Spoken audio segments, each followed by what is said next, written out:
Assalamualaikum warahmatullahi wabarakatuh. Nama saya Payati dari kelas 1E dengan NPM 2110631070158. Di sini saya akan mempresentasikan mengenai bab 4 tentang miologi. Miologi berasal dari kata mio yang artinya otot dan logi yang artinya ilmu pengetahuan. Jadi, miologi yaitu ilmu pengetahuan yang membahas tentang otot. Komposisi kimia yang menyusun otot terdiri dari 75% air, 20% protein, dan 5% mineral dan garam-garam bukan organik. Di dalam tubuh manusia terdapat 3 macam otot. Yang pertama, otot polos. Yang kedua, otot jantung. Dan yang ketiga, otot lurik. Otot polos merupakan serabut otot yang tidak memiliki garis melintang. Contohnya seperti alat-alat pencernaan, pernafasan, pembuluh darah, ginjal, hati, dan lain-lain.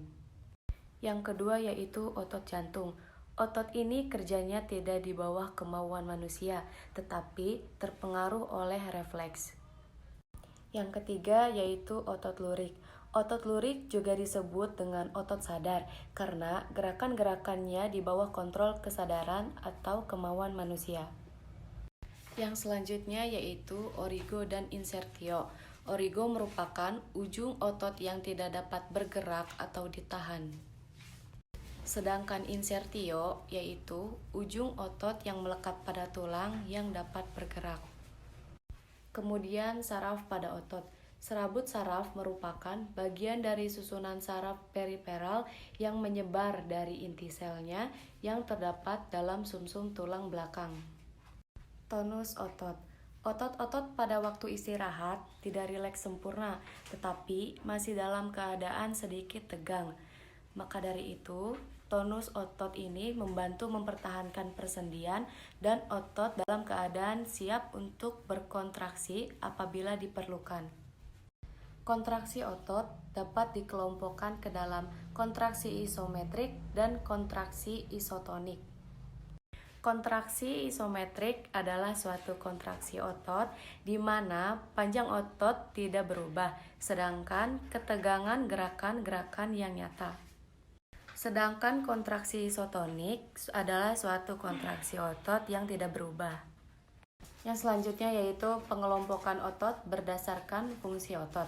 Yang pertama, otot ketul atau fleksor berfungsi mengadakan gerakan fleksi pada suatu persendian. Yang kedua yaitu otot kedang berfungsi mengadakan gerakan ekstensi pada suatu persendian. Yang ketiga yaitu otot penepi berfungsi mengadakan gerakan abduksi. Yang keempat yaitu otot penengah. Otot ini berfungsi mengadakan gerakan aduksi. Gerakan aduksi ini contohnya mengangkat lengan mendekati ke tubuh. Otot-otot yang menghubungkan tajuduri dengan bahu.